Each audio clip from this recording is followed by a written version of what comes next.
অঝরে কাঁদলেন ওবায়দুল কাদের।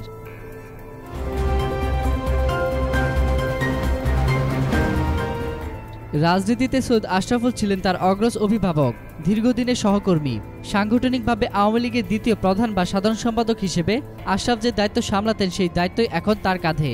মুক্তিযুদ্ধকালীন রাষ্ট্রপতি সৈয়দ নজরুল ইসলামের ছেলে আশরাফের সঙ্গে যে স্মৃতি জমেছিল সেই স্মৃতি হৃদয়পটে ভেসে উঠতে কেঁদে ফেলেন আওয়ামী লীগের বর্তমান সাধারণ সম্পাদক ওবায়দুল কাদের। কাদেরের পাশাপাশি আশরাফের স্বজনদের কান্নায় আবেগে আপ্লুত হয়ে পড়েন আওয়ামী লীগের অন্য নেতাকর্মীরা।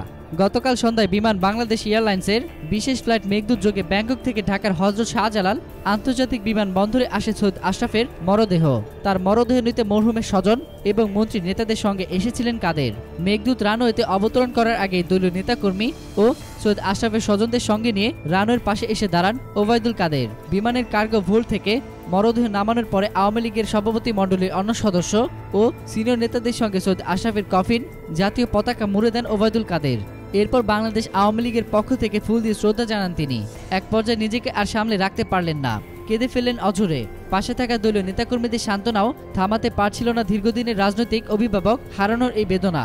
বেইলি রোডের সরকারি বাসভবন থেকে নিয়ে সম্মিলিত সামরিক হাসপাতালে হিমাগারে রাখা হয়েছে আশরাফের মরদেহ।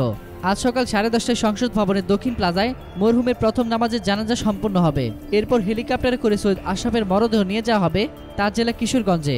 দুপুর 12টায় কিশোরগঞ্জের ঐতিহাসিক শোলাকিয়া মাঠে সৈয়দ আশরাফের দ্বিতীয় জানাজা হবে। এরপর তৃতীয় নামাজের জানাজা দুপুর 2টায় ময়মনসিংহের আঞ্জুমান ঈদগাহ মাঠে সম্পন্ন হবে। সেখান থেকে মরদেহ ঢাকায় নিয়ে এসে বাদ আসর বনানী কবরস্থানে দাফন করা হবে সৈয়দ আশরাফকে।